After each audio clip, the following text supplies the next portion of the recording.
Desafinados. Reflexões em outro tom. Seres planetários, está no ar o podcast Desafinados, reflexões em outro tom. Conversas semanais sobre alternativas para um mundo em transformação. Nessa missão estão comigo Márcia Fraguas. Olá. E Ivan Silva. Opa! Eu sou Nancy Silva e o tema de hoje é criatividade. Se o simples fosse fácil, não haveria o difícil, não é? Essa pode ser uma máxima para entender como e o que fazer quando estamos em frente a um problema, desafio, uma tela em branco ou buscando soluções para questões cotidianas. Não existe tutorial mágico, mas uma musculatura que é desenvolvida desde nossos primeiros anos de vida e a coragem em aceitar o que não é convencional, ou mesmo o erro. Aproximar a realidade que nos é dada de uma realidade inventada pode ser a chave que nos coloca equidistantes em relação à renda ou riqueza investida, mesmo porque, muitas vezes, quanto menos dinheiro se dispõe, mais criativo é preciso ser.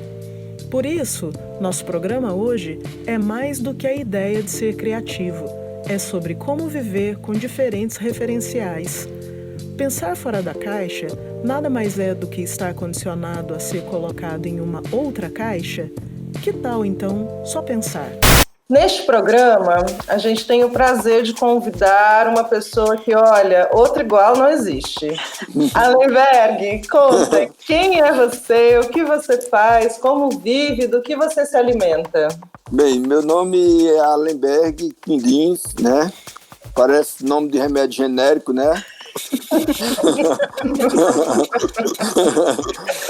Vocês devem achar que eu me alimento de quindins, né? Mas e é por isso que meu nome é Allenberg Quindins.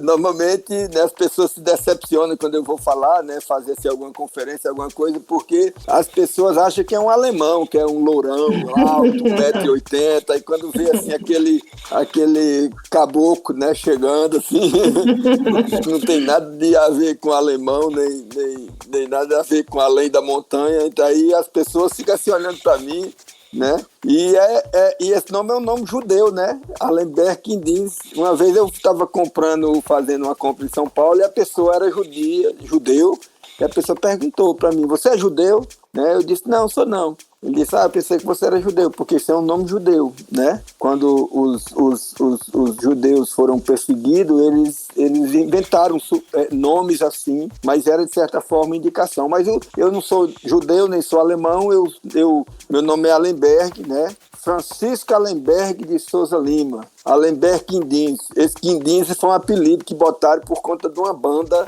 que a gente tinha, os Meninos dos Quindim. Aí botaram, aí acabou a banda e aí ficou Allenberg, aquele dos Quindins, aí virou Allenberg Quindins. E aí o apelido eu não pude, mas não tive como tirar, né? Virou nome artístico, né? Virou nome artístico, rapaz. Isso aí, né? Essa apelido, tudo foi se transformando, né? Conselho virou consultoria, né? Apelido virou nome artístico, né? Aí o seguinte, eu moro na região conhecida como região do Cariri. Essa região é conhecida pelo nome Cariri porque aqui habitava o povo Cariri, o povo da pré-história, daqui, que surgiu aqui em torno de uma chapada chamada Chapada do Araripe. Essa Chapada do Araripe, ela fica na divisa entre o Pernambuco, o Piauí, a Paraíba e o Ceará.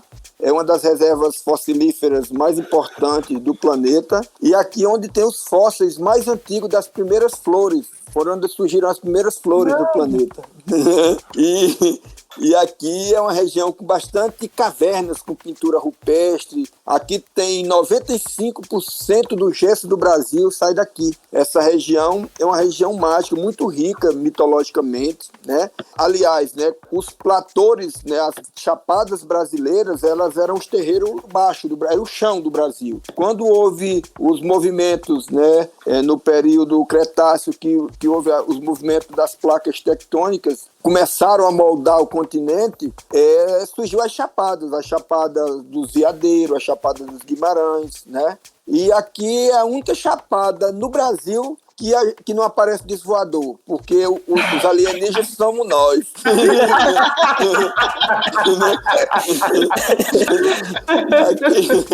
Aqui também é um lugar, né, assim, é um lugar sagrado, porque era a terra prometida dos Cariri, e é um lugar também onde tem a figura tradicional do Padre Cícero, né, tão famosa do Padre Cícero. Aqui é onde está o entorno, aqui era onde Lampião. Nós estamos aqui na Bacia do Araripe, próximo à Serra Talhada, a toda essa região onde era a área de Lampião. Aqui é um lugar onde surgiu o poeta Patativa do Assaré, também é daqui. Então, Luiz Gonzaga, é todo daqui, desse entorno dessa chapada, né? De um lado você tem o Padre Cícero, Luiz Gonzaga, Lampião. Então, aqui onde também está a Pedra do Reino, que Ariano Suassuna escreve, né? Então, para você ver como é um local onde é muito forte a memória da terra. É muito forte a memória da terra aqui, e é por isso que é tão rico em mitologia. Para você ter uma ideia, o Rio São Francisco passava aqui, e quando houve esse erguimento da Chapada, ele mudou o curso para onde ele era. Então ele impactou, esse movimento geológico aqui, impactou muito adentro, muito adentro. Eu sou aqui um caboclo aqui desse território. Alemberg, eu quero te fazer uma provocação. Você que é um caboclo e é também um alienígena, né? Como você está falando, os extraterrestres aqui são os caboclos. No Brasil, a gente tem uma instituição chamada Jeitinho. Você que é um cara criativo, eu quero te perguntar isso. É uma provocação. Criatividade é sinônimo de gambiarra, qualquer jeitice? Como é que é isso para você? Bem, eu acho, né, que primeiramente a gente tem um território, né? Esse território ele dita a forma das pessoas serem, né? O sotaque é justamente o som a um dedo acima do relevo, né? Então, de acordo com o relevo, quem nasce naquele território, o sotaque, ele é um jeitinho, né, do território brasileiro, né? Então, vamos supor assim, quem nasce numa montanha, ele tem o jeitinho de viver na montanha. Quem nasce no vale, tem o jeitinho de viver no vale. Eu trago até para dentro do que eu vinha falando, isso aí, né, que como é que eu vou pegar pelo lado cultural, tá entendendo? E porque para chegar no criativo, né? O lado cultural disso tudo, né? E pegando pelo que eu vinha falando. E como o Brasil é pautado pelos seus biomas e pautado por sua geologia, seu terreiro de cada canto, né? Então, como é que nasce a cultura de um povo, né? E a arte de um povo? Ela nasce, né, do chão. Ela nasce do chão. De onde é que vem o baião? Vem de baixo, né? Do barro do chão. Como é que nasce, né, isso aí? Como é que nasce? O que é o shot? O que é o baião? É um jeitinho. É um jeitinho do homem dialogar com o seu território. Então, veja só, as placas tectônicas estão aqui embaixo. Né? São elas que formam os grandes blocos que causam terremotos, que unem continentes. Nós já fomos um continente só no planeta, né? E depois foi dividido. Então a Terra deu o seu jeitinho de separar o povo, né, pelas placas, pelos continentes, né? Então é o seguinte, essas placas tectônicas, quando elas se tocam, elas formam as cadeias de montanhas. Quando elas se afastam, se formam os vales. Então é o seguinte, em cima dessas placas tectônicas existe toda essa parte do chão, que é o que vem a descer as raízes e formar toda uma flora em cima desse chão que fica acima das placas tectônicas. Então, de acordo com a vegetação, os animais herbívoros vêm comer, né? Os frutos que aquilo ali dá. Cada vegetação é de acordo com essa altitude, com esse relevo. Mata Atlântica, Cerrado, Caatinga, tudo tem a ver com comportamento que emana no chão, né? Que diz, a gente tem que dizer que a força emana do chão, né? Tem a floresta, né? Tem a vegetação, tem aqueles animais herbívoros e tem os animais carnívoros que vêm comer os herbívoros. E aí surge nesse ambiente o homem. O homem surge nesse ambiente. E o homem faz a leitura disso tudo, né? E aí surge o jeitinho de dançar daquele povo, o jeitinho de cantar daquele povo, o jeitinho de escrever nas cavernas, nas pinturas rupestres, a forma de ver. É claro que povos que moram em lugares mais altos pintam os astros, entendeu? Quem mora em lugares, planícies mais baixas, vai pintar animais, vai pintar, tá entendendo? E esse homem interage com essa vegetação, né? Aqui na região do Cariri era usada a jurema, eles bebiam a jurema e se entoava, e ia para as cavernas e pintava as visões que tinham, né? Então acontece esse movimento, aí surge a dança, surge as pinturas rupestres. Então eu digo que assim, a ponta da caneta Bic é a arte das placas tectônicas, que é aquele fundinho que a gente ficava roendo quando a prova era ruim, né? A gente ficava arrancando aquela tampinha do fundo, né? Quanto mais ruído, mais o cabo não tinha estudado, né? Então eu acho que o jeitinho, ele nasce disso aí. O jeitinho, ele vem de todo um contexto, né? De todo um contexto, a gente diz do jeitinho brasileiro, mas o jeitinho não é só brasileiro, o jeitinho é da vida. Né? A vida é quem pede a gente o jeitinho que a gente tem que dar, né? Então, para não perder o mote do que eu vinha falando, eu entrei por essa banda hoje. Tá certo. E me fala, e a gambiarra? Onde é que entra nessa história toda? A gambiarra é justamente quando aí surge o sabido. A gambiarra é o pai do sabido. Surge o sabido, que é para dar um jeitinho de pegar o jeitinho e fazer um nó.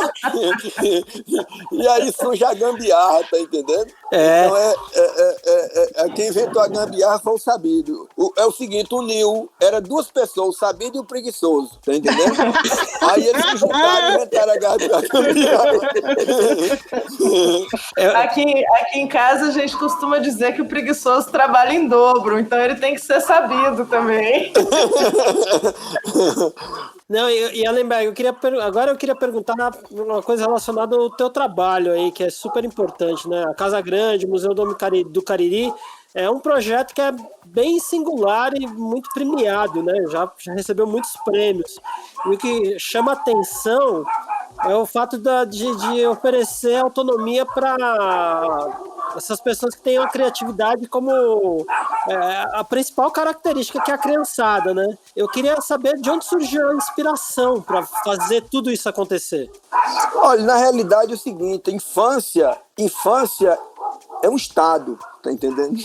Infância é o estado. Você pode viver a vida todinha nesse estado. Quando eu era criança, eu tinha uma bandinha de lata que a gente tocava a guitarra e o contrabaixo, a gente fazia na boca, né? Porque cortava madeira, fazia o braço, aí pegava umas linhas daquelas de nylon, botava, mas não saía som de jeito nenhum. Chamava bandinha de lata, né? E a gente tocava a festa das meninas, sabe? As meninas tinham a festa das missas aqui nessa cidade do sertão, né? Do sertão do Brasil. Existe a festa do padroeiro, e tem aquelas barracas que arremata galinha, e tem as missas de uma barraca e de outra. Aquelas missas que mais aí vai o leilão, aquelas que mais arrecada é eleita a missa, daquele que mais arrecadou.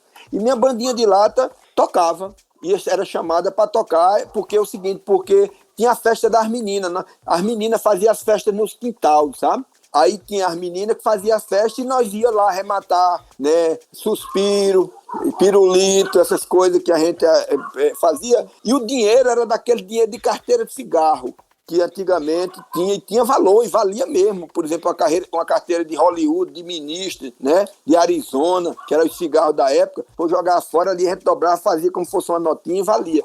E aí tinha isso aí. Então eu tocava, tinha a minha bandinha de lata. Aí, por exemplo, a primeira vez que eu assisti um filme foi Sansão e Dalila, com Victor Maturi, aquele filme Sansão e Dalila. E esse filme, olha, a primeira vez que eu assisti um filme foi 3D.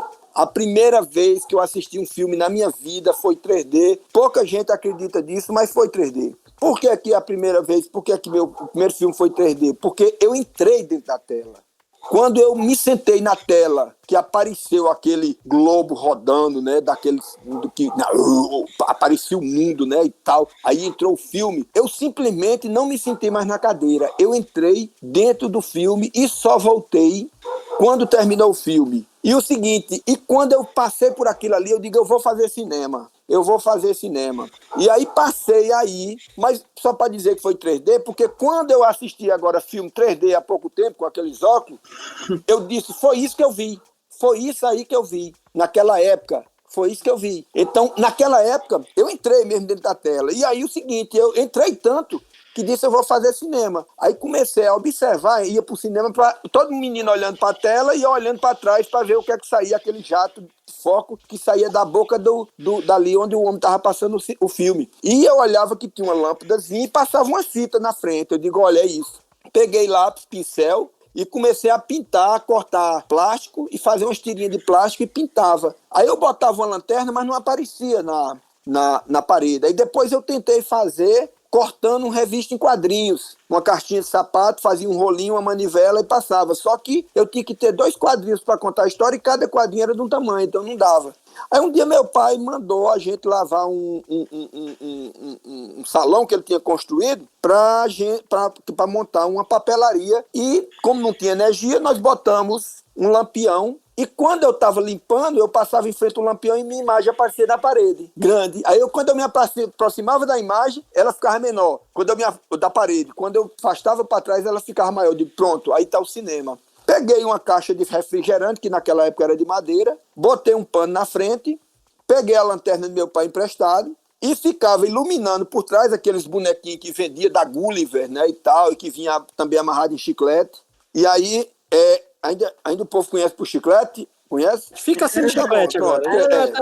É tudo nosso aqui. Aí amarrava e, rapaz, eu ia pro cinema, decorava as falas, decorava a trilha sonora e fazia o filme. Aí, quando eu mexia na lanterna, por exemplo, um filme de faroeste, eu fiz muito Ouro de Maquena, né? Que era um filme de faroeste. Então, eu mexia na lanterna e o cavalinho se mexia. E os meninos lotavam lá em casa, de criança, para assistir. E os meninos assistiam o filme e o seguinte, eu cobrava 10 palitos de fósforo por a entrada, porque lá em casa eu tinha aquela felicidade de dizer assim, quem sustenta a cozinha de palito de fósforo sou eu.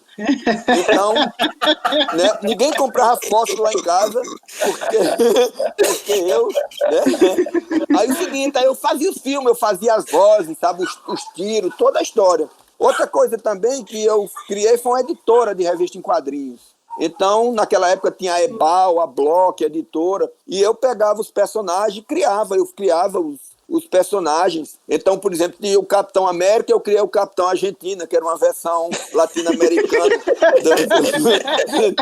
E fazia os quadrinhos, né? Pintava tudo, fazia os balãozinhos, tudo. Não tinha revista em quadrinho, era uma coisa que não era para todo mundo. Aí eu fazia as revistas em quadrinhos. Então, meu cineminha, eu assistia o filme e os meninos que não tinham condição de pagar cinema, assistia depois a versão no meu cineminha. E nas revistas em quadrinhos, eu coloquei na última página uma coisa que era para os meninos assinar, que também vendia a revista em quadrinho, e eu fazia uma carteirinha, e quem tinha aquela carteirinha da editora minha só pagava meia no cinema. E o seguinte, o legal era que eu descobri um dia que eu derramei um pouco de cola num papel e amanheceu plastificado. Então eu fazia carteirinha plastificada naquela época. Porque eu desenhava a cara do menino, botava tudo, depois jogava a cola e no outro dia estava plastificado. Então ele só pagava meia. Mas o seguinte, como eu vendia o gibi a 10 palitos e ganhava 10 palitos do outro, né? Então era 20. Aí ficava por 10. E era lotado. E era assim, a meninada adorava os filmes que eu fazia, né? Hoje eu fico imaginando como é que eu conseguia segurar aquela plateia, sabe? Então a Casa Grande surgiu muito antes da Fundação Casa Grande. Só uma continuação. Pronto, então é isso que hoje nós começamos a Casa Grande com isso. A Casa Grande surgiu no período da bila, da bolinha de gude, porque criança no sertão, ele não entende assim de primavera, verão, essas coisas não. É época do peão, época do papagaio, né, que é a pipa, é a época da bila, que é a bola de gude. Por exemplo, a bola de gude é na época do inverno, porque o menino faz os búrias, bota o calcanhar no chão e cava o buraco, né, no chão, para jogar de bolinha de gude. O peão é na época da seca, né? Na época que está seco, na época que o peão roda sem morrer na areia, porque a areia está mole, tá entendendo? No barro ali, no terreiro. Então tem a época da pipa, que é a época do vento, né? Então a criança não sabe esse negócio de janeiro, fevereiro, março, não. A gente só faz assim, é a época de brincadice e interessante como chega. Então a Casa Grande começou na época da bila, começou na época do inverno, foi em dezembro que começou, então assim. E aí, o que foi que eu trouxe para dentro da fundação, né? Eu trouxe esse universo. E com esse universo uni a uma pesquisa que quando a gente começou uma pesquisa em torno da Chapada do Araripe, eu e a Rosiane, eu me casei com 18 anos e foi muito bom porque é o seguinte, porque eu tive um tempo bem grande assim para a gente pensar a dois, conversar e não sabe, e brincar ainda de coisas assim, de a árvore da brincadeira ainda estava bem baixinha, que a gente pegava o fruto baixo. E aí é o seguinte, a gente começou a pesquisar música na pré-história. Começou eu músico, né, autodidata, Rosiane também, a gente começou a visitar, ir para os sítios, para esses cantos, por locais, para os pés de serra, e começamos a entrevistar as pessoas mais antigas, né, daqui, esse povo que morava nos sítios, velhos, as velhas, e as pessoas, os anciãos, né, rezadeira. E aí a gente começou a catalogar essas lendas. E da lenda a gente fazia música. E a música foi quem foi trazendo, a gente foi encontrando com o sítio arqueológico, com o sítio mitológico, juntou essas peças tudinha, lá em casa visitava universitários, e a gente viu que tinha que abrir um espaço. Aí foi quando nós restauramos a Casa Grande, que é uma casa provinda, né, do ciclo do couro, que é um rancho de comboeiro, que foi feito do período de Garcia Dávila, da família Ávila, né, na Casa da Torre, que veio da Bahia. Nós restauramos a casa e criamos a Fundação Casa Grande Memorial do Homem Cariri, que é a casa que serviu para aculturar, que serviu para colonizar aquele povo, voltaria trazendo a cultura desse povo, e dentro funcionaria o Memorial do Homem Cariri, onde nós estudaríamos, né, justamente a mitologia e a arqueologia desse povo. E aí vieram as primeiras peças e as crianças, brincando, começaram a entrar dentro da casa. E a gente começou a detectar elas contando as lendas que a gente contava, contando as histórias, e daí eles se fizeram recepcionistas. Então surgiram os primeiros diretores, diretor de cultura, diretor de pesquisa e diretor de manutenção. Diretor de cultura era um menino que, por ele mesmo, ele organizava as brincadeiras, né? Diretor de manutenção era um menino que tinha mania de, quando chegar na Casa Grande, gostava de tudo varrido, olhava se tinha uma lâmpada queimada e tal. Esse se fez diretor de manutenção. E o diretor de pesquisa foi aquele menino que começou a explicar aquilo que ele via explicando para as pessoas que chegavam na fundação, que a gente abriu esse museu, né, de arqueologia e mitologia na Chapada. Então as crianças tomaram de conta. Tem uma coisa bem engraçada, que tinha uma vez nós chegamos lá, tinha um gordinho só de cueca, sabe? Aí o gordinho disse: Allenberg, eu notei que as pessoas estão chegando aqui jogando papel de bombom nas plantas, dentro dos jarros de planta. Eu digo: pronto, então você é o diretor dos papelzinhos, pode assumir essa função. E ele ficou super feliz, né? Mal a pessoa descascava um bombom, ele já estava com a mão aparando aqui para não jogar no chão. E depois de uma semana, né, eu moro a 42 quilômetros de Nova Olinda, entregamos a chave para as crianças. As crianças eram quem administrava a casa desde os 9 anos de idade. Nós chegamos lá e aí o menininho veio, né, para mim. Ele chamava Hugo, né? Aí o Guinho veio e disse: Allenberg, eu já cansei de ser diretor dos papelzinhos. Aí eu disse: pronto, você está exonerado. O rapaz ficou tão feliz que foi a primeira vez que ele ouviu essa palavra na vida dele. Correu para casa dizendo para a mãe dele que ele era um exonerado agora, que tinha subido de carro. E é tão bonito, né? Porque na tua fala a gente tem a questão da experiência, da observação e de uma ocupação mais harmoniosa com o território, né? E acho que para a gente é especialmente importante falar com você sobre criatividade, porque a nossa vivência urbana é a da especialização, né? É a sociedade da especialização, que você tem que ter as respostas técnicas, instantâneas, e por um outro lado, essa questão do território, e para quem eu faço perguntas, né? Hoje essa sociedade urbana faz perguntas para um único oráculo, e esse oráculo, que se chama Google, responde para a gente que a vivência e a criatividade, ela tem que estar relacionada com a produtividade, né? A gente fez aqui um programa sobre produtividade, que é o programa 2, que eu recomendo a todos que ouçam, inclusive, que foi esse o tema, né? E essa interpretação do criativo, ser criativo para empreender em alguma coisa. Então, eu pergunto para você, como você entende que a gente pode encontrar outras respostas e principalmente fazer outras perguntas? Pois é, né? Tanto céu com tanta estrela, né?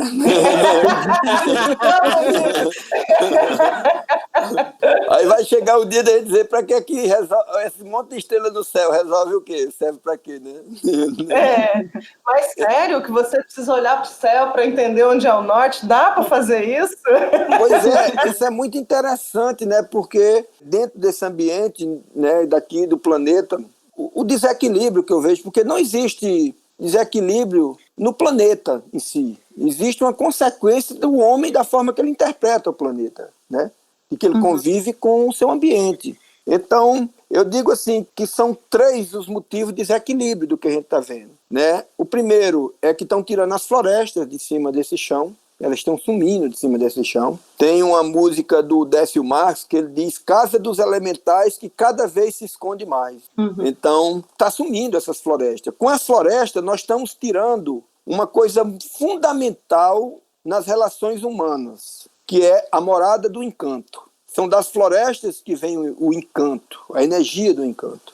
E é muito importante, porque o que faz você estar com o outro é se encantar pelo outro. A palavra encanto, ela é uma palavra que ela existe e ela está nesse plano que nós estamos para trazer, é mãe de um tanto de coisas, sabe? O encanto, ele é uma força que une, é uma força que leva, é de onde vem a utopia, tá entendendo? É mãe de um tanto de coisa, tá entendendo? Essa palavra encantada. Então, nós estamos perdendo o encanto justamente porque nós estamos a cada dia derribando as florestas. A segunda coisa é a pureza na infância. Nós estamos transformando nossos filhos o mais cedo possível em adultinho, né? Então, por quê? Porque já que não existe o encanto, existe a concorrência. Ninguém se encanta mais por ninguém, né? Existe uma coisa... esses dias, uma pessoa me disse uma palavra que eu não sabia que aquilo cabia dentro de uma pessoa, né? Racional. E eu fiz um poema que diz assim: quando eu me vi só, me encontrei, me vi cercado de racionalidade e eu, emocionalidade, chorei. Você tá entendendo? Eu não sabia, porque é o seguinte, porque como eu digo assim, café fora de uma pessoa é café, mas dentro da gente é insônia. Você tá entendendo?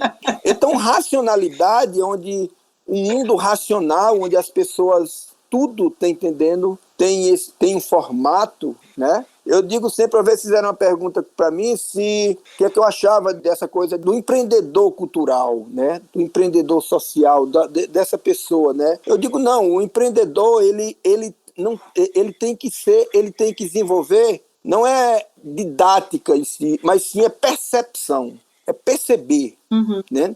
Aquele momento, ele é diferente do outro, que é diferente do outro, né? Então, você tem que perceber, você tem que desenvolver a percepção do momento. E aí o seguinte, você tira, né, quando na racionalidade, né, dentro da racionalidade, para mim foi uma coisa muito forte, porque era uma frase que eu não conhecia dentro das pessoas. Eu realmente, né, eu sempre fui uma pessoa assim que vivi muito esse mundo meu de fazer quadrinhos. Então, tudo que eu fazia era uma coisa assim, como quem fosse para, tá entendendo? Para desenvolver nas pessoas alegria, união, uma história, tá entendendo? Mas pela emoção mesmo, sabe? De ver o retorno daquela pessoa emocionada pelo que eu fazia, né?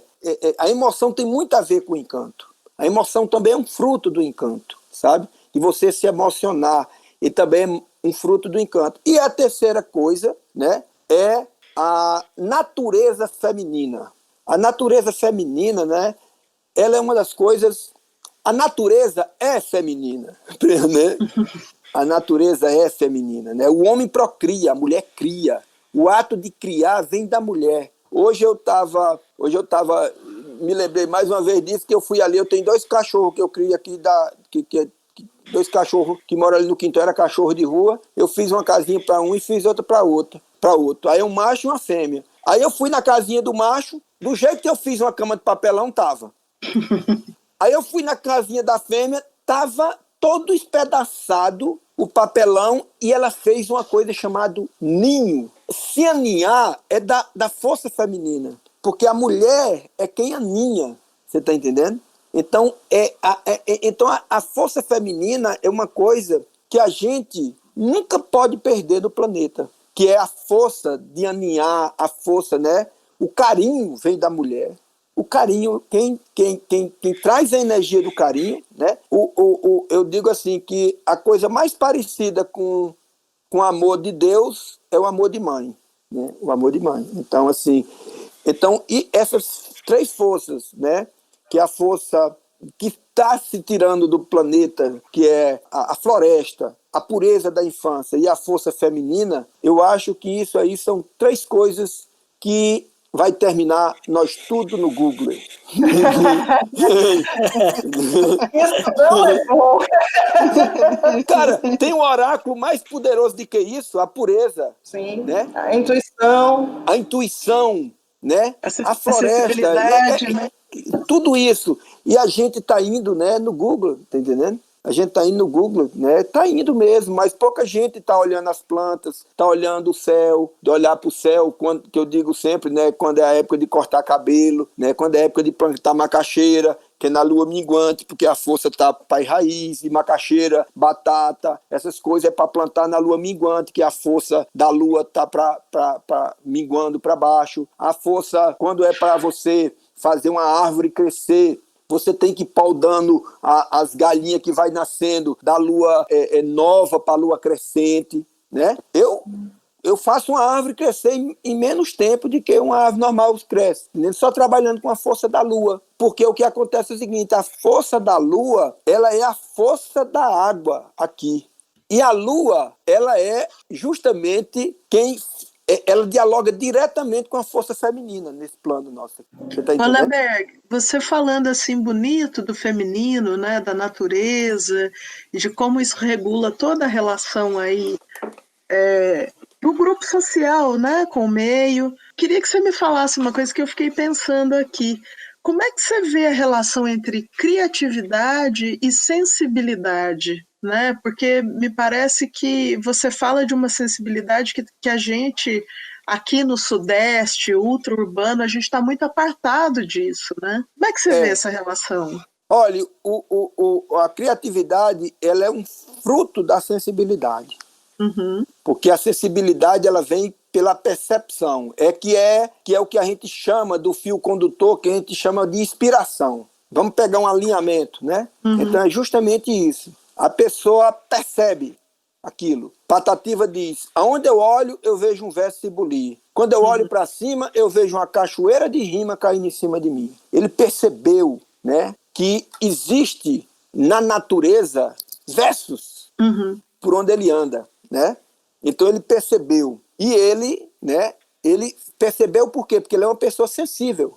A sensibilidade dele, né, que é a sensibilidade, a fineza do grau da gente, tá entendendo? É a fineza do grau. Quanto mais, né, a gente tem um grau de percepção, mais é fino isso. E aí o seguinte, e aí a gente percebe aquilo, e a partir disso aí é onde vem o passo da gente quando é tomado por aquilo ali, aí a gente sente aquela força da gente, aquela força van Goghiana, tá entendendo? Né? Uhum. De passar aquilo ali, né? Então, passar daquele jeito que a gente vê. Van Gogh pintava do jeito que a força se apresentava para ele, entendendo? Não era que ele só pintaria daquele jeito. Então, aí onde ele criou, porque a criatividade vem da criação. Então, aí depois que você percebe, aí você cria, aí você vai partir para o ato de criação. Então vem a mente e diz assim, a cabeça, e diz, como é que eu vou chegar nisso que eu estou percebendo? Por exemplo, uma vez eu vi o Araquém Alcântara, esteve aqui, que é um grande fotógrafo, né, de natureza, e ele disse para a gente que ele ia para o lugar olhar a luz, ele só fotografava a natureza de tal hora a tal hora. Então ele chegava ali, ele batia, naquele minuto da luz, ele batia 300 fotos, para que a lente. Aí ele olhava as 300 fotos, aí ia ver qual é aquele que o olho dele, a luz, entre elas, que ele percebeu. Então, quer dizer, aí o homem criou a máquina fotográfica, criou tudo para captar a luz, para tudo isso. Então, a criatividade é a ferramenta que o homem cria para transpor e passar para os outros aquilo que ele percebeu através da sensibilidade. E é bonito, né, a deferência disso. Eu, quando possível, né, falo para as pessoas que a gente tem que ir para lugares onde a gente possa se sentir pequeno, né? Vai para uma natureza onde você sinta que você faz parte daquilo ali, né? Que é a sensação diferente do que a gente tem na cidade, né? Que é uma selva, sim, mas construída pelas pessoas, né?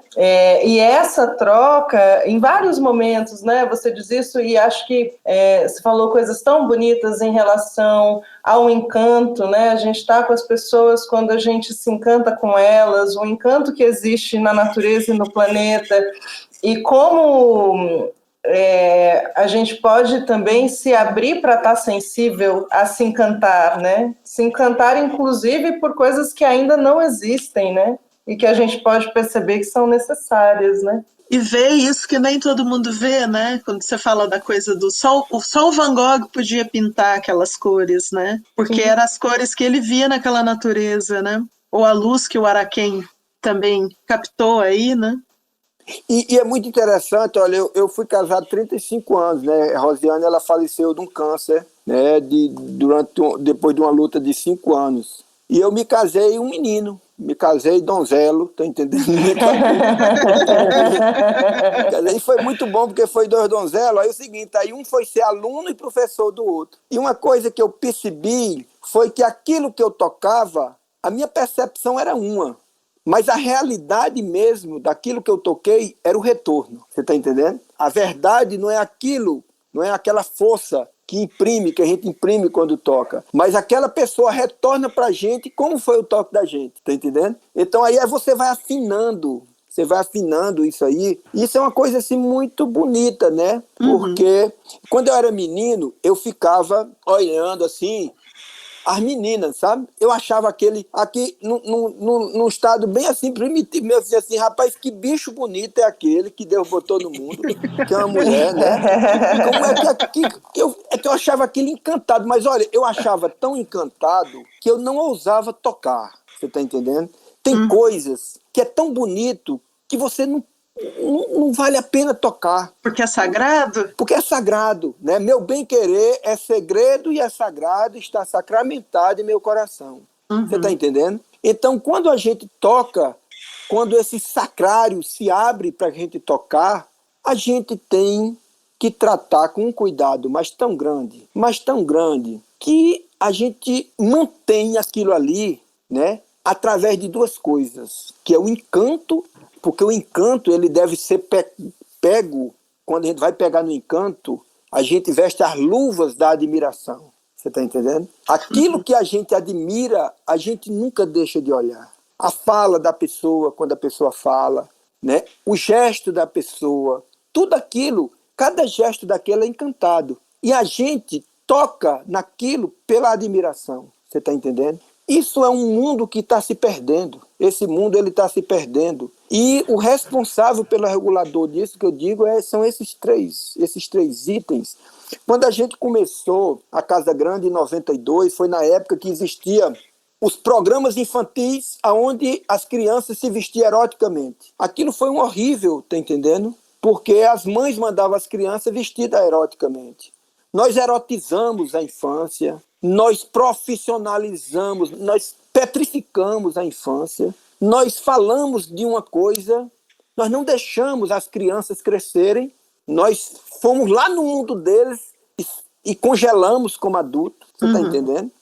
Olha, meus filhos, eu brinco ainda hoje com meus filhos. Eu tenho uma netinha agora não tem 1 ano ainda, mas brincar é tudo. Brincar é tão bom e é tão puro brincar que os índios chamam de fazer sexo é brincar, né? Então, brincar é uma coisa para a vida toda, porque a brincadeira é a vara que a gente derriba de cima da árvore, que a gente não catuca as frutas, né, lá em cima, a alegria, tá entendendo? Quando a gente balança a vara do brincar, mexe na fruta da alegria. E a gente não pode trair a infância, né, Lemberg? Não pode, tá entendendo? Então você vê que as pessoas estão muito sisudas, as pessoas estão muito...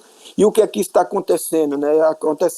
É impressionante. Chegou aqui uma turma de crianças de São Paulo uma vez aqui, e os meninos da Casa Grande acharam interessante porque todas as crianças que falavam, na fala deles, eles diziam assim, o meu psicólogo, e os meninos não entendiam, acharam parecido que assim, é como um carro que tem um strap, tá entendendo?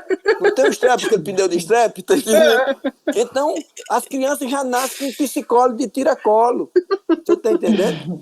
Então, essas coisas, tá entendendo? São os Google da vida, são coisas do mundo dos adultos, tá entendendo? A gente se criou no meio do mato, tá entendendo? Resolvendo nossas situações, tá entendendo? Resolvendo nossos problemas, né? E aquela frase de Dylan em Forever Young, que ele diz que suas raízes sejam profundas para quando a força, né, dos tempos de mudança chegar, suas raízes sejam bem profundas e sua árvore não caia, né? Então a gente vê nesse momento de pandemia o tanto de gente que está dentro de casa e se queixando, tá entendendo? De estar dentro de casa. A casa é a escola da vida. Nós transferimos isso para o trabalho, nós transferimos para a praça, mas a casa, olhe só o ninho que eu estou falando, né, da cadelinha, da casinha do João de Barro. Se nós temos, as pessoas acham que a escola é que educa, a escola não educa, a ONG não educa. Quem tem que educar é a casa. Porque é o seguinte, porque a casa, se você tem uma casa educada, você tem uma calçada educada, uma rua educada, uma praça educada e uma escola educada.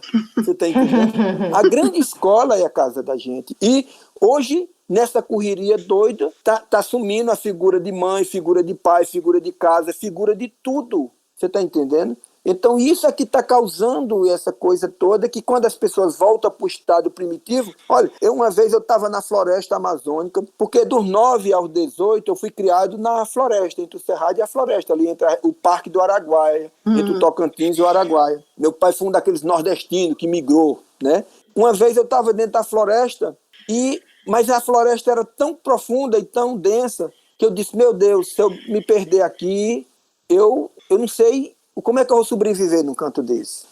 E aí eu tive a concepção que até hoje o maior invento que o homem fez na humanidade foi o domínio do fogo. Ainda é hoje. E é para onde o homem vai voltar, tá entendendo? Se precisar, tá entendendo? Sobreviver. E isso é muito interessante porque a natureza ela tem uma coisa muito importante. Uma vez eu estava indo para Ouro Preto e para fazer uma conferência. E a pessoa que foi me buscar lá em Belo Horizonte, no aeroporto, ele criava cobra para o Instituto Butantan para fornecer o veneno, para fazer o soro antiofídico, né? E o seguinte, e eu disse, me diga uma coisa, eu quero saber uma pergunta, já que você cria isso. Por que é que a cobra, quando ela bota os ovinhos, que ela choca, ela come as cobrinhas quando elas nascem, e daí nasce o termo lá no mato, diz, é igual filho de cobra, largado. Né? Escapa aqueles que fugiram, tá entendendo? Aí ele disse, não é assim não. É o seguinte, a cobra, quando ela choca os ovinhos, ela pega, engole as cobrinhas tudinha e sai num raio de 50 quilômetros, colocando um casal em cada ponto. Olha só. Para quê? Para quê que ela faz isso? Para sobrevivência da espécie, porque no HD dela, entendendo? Na memória natural dela, sabe que o planeta, ele é um planeta vivo, e ele vive de glaciações e interglaciações. Nós estamos numa interglaciação. E ele se recapeia, ele se move quando ele está sendo agredido, como o homem está fazendo. Isso é o seguinte, isso é justamente um momento de apressar uma glaciação. Porque o planeta se vê no estado de se recompor. Então a cobra garante, na próxima interglaciação, a espécie dela. São essas coisas, a gente não está mais enxergando as coisas pela natureza, a natureza feminina, a natureza masculina, a natureza da água, a natureza do vento, a natureza... Você entende? E é muito interessante como essa natureza, ela dialoga, cria o equilíbrio. Tinha um compositor estrangeiro que veio morar no Brasil e veio residir em Salvador, chamado Walter Smetak, que ele dizia que o seguinte, que a música está no planeta... Não é para diversão, não.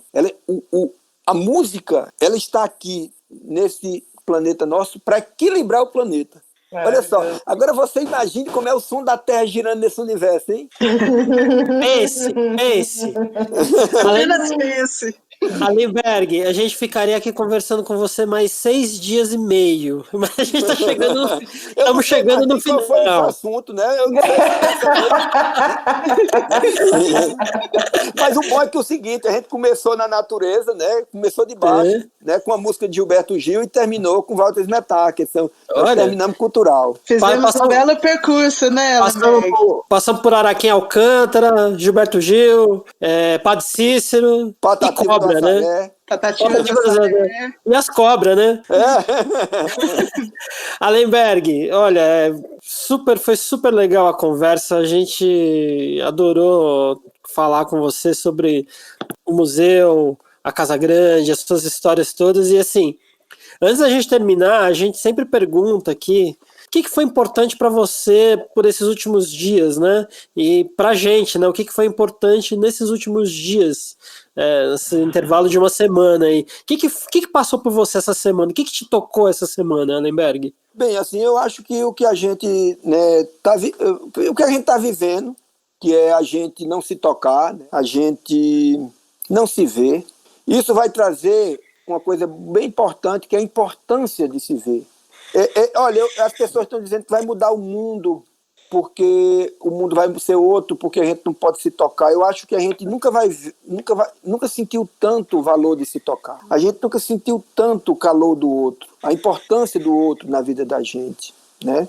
Eu acho que o que a gente está vendo nessas últimas semanas é isso, é o valor que o outro tem para a gente. A gente tem que nunca esquecer disso, que a gente nasceu de rumo aqui nesse planeta porque precisa do outro, tá entendendo?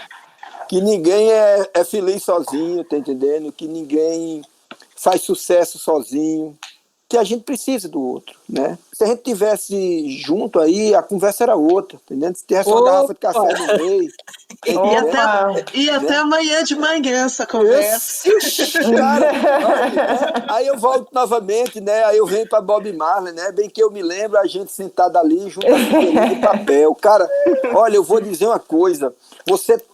Esses dias, né? Com tudo isso que a gente está passando no Brasil, eu vi essa música e comecei a chorar, tá entendendo? Mas por que é que eu dou valor a chorar hoje em dia? Eu sou filho de pai separado. E meu pai levou a gente para o Goiás. Quando chegou no Maranhão, num caminhão, uma semana na bulé de um caminhão, meu pai comunicou a gente que tinha separado e disse para nós, olha, eu e um irmão meu, vocês esqueçam a mãe de vocês. E o seguinte, esqueçam a mãe de vocês e homem não chora. Tá entendendo?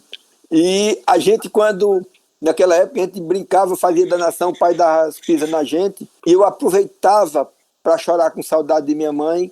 Quando ele batia em mim, eu pegava carona e chorava com saudade de minha mãe. Eu passei 20 anos sem ver minha mãe, tá entendendo? Então você imagine, né, que a gente está nesse momento de novo sem poder se tocar, tá entendendo? E eu acho que o que está mexendo com a gente nesse momento é esse poder de se encontrar, esse poder de conversar, de se abraçar. Isso a gente não pode, mas é de forma nenhuma perder para um vírus. O homem é mais importante do que isso tudo. Entendeu? Então nós estamos assim, bem, do vírus para cá, não.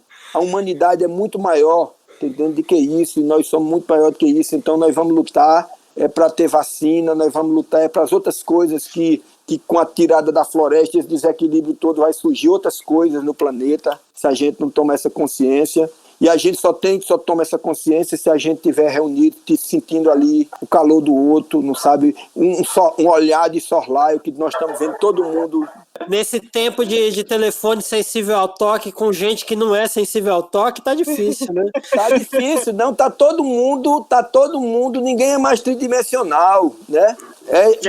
Né? 2001, Odisseia no Espaço, Stanley Kubrick, tá entendendo? Voltando.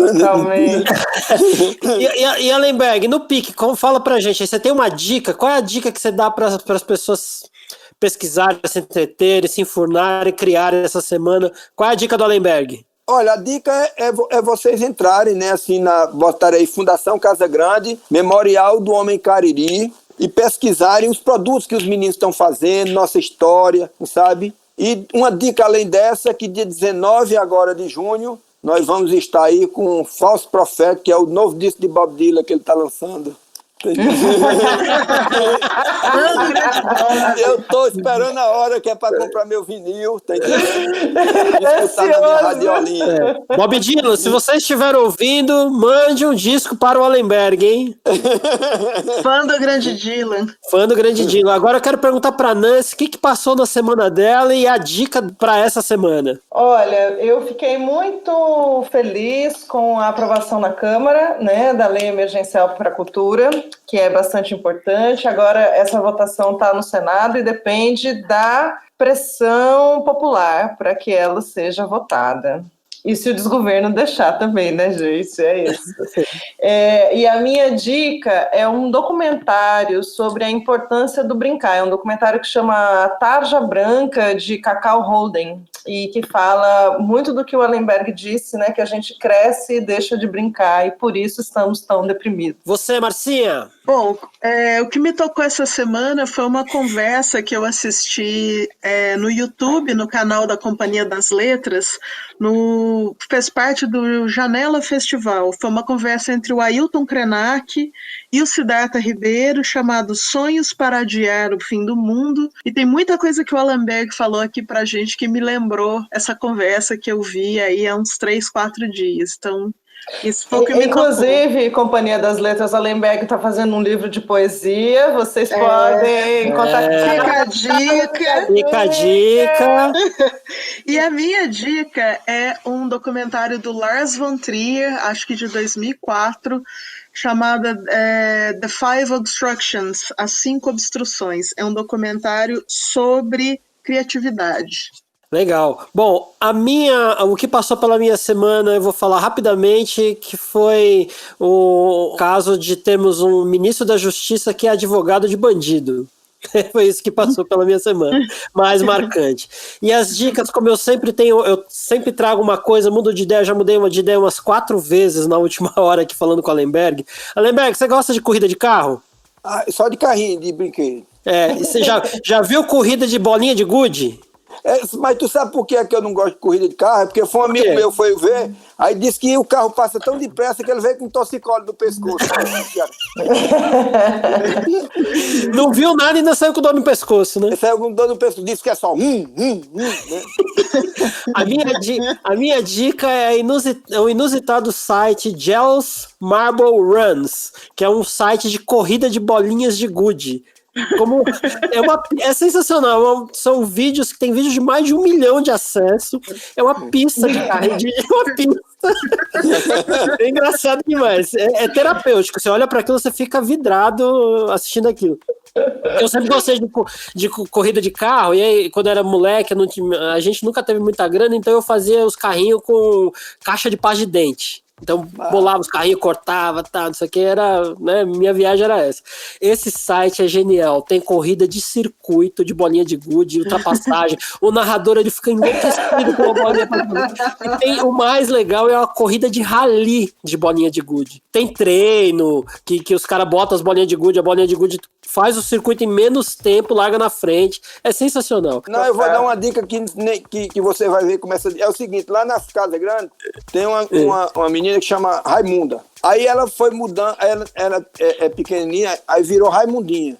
Aí de Raimundinha, botaram o nome dela de Raimundica. Aí agora o nome dela só é Dica. Aí pronto, aí a dica que eu dou é vocês visitar a Casa Grande e conhecer Raimundica. Viu? Uma dica plus ainda do Allenberg, a gente termina esse desafinado animadíssimo nesse tempo tão reflexivo, é meio triste para muita gente, mas a gente tem que pôr a alegria na frente pra gente superar os 2 vírus que estão aí atrapalhando a nossa vida, né? O vírus e o verme. O vírus e o verme. É isso aí, gente.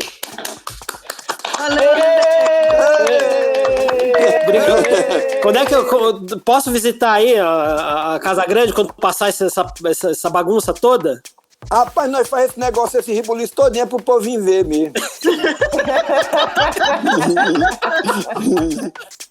O podcast Desafinados é um programa independente feito em parceria com o Mundo Pensante e a Rádio 9 Minutos. E o link de contato dos nossos convidados está no texto de apresentação de cada episódio. Dúvidas, sugestões, ideias, entre em contato com a gente nas nossas redes sociais. @Desafinadospod no Instagram e no Twitter e no YouTube Desafinados Podcast.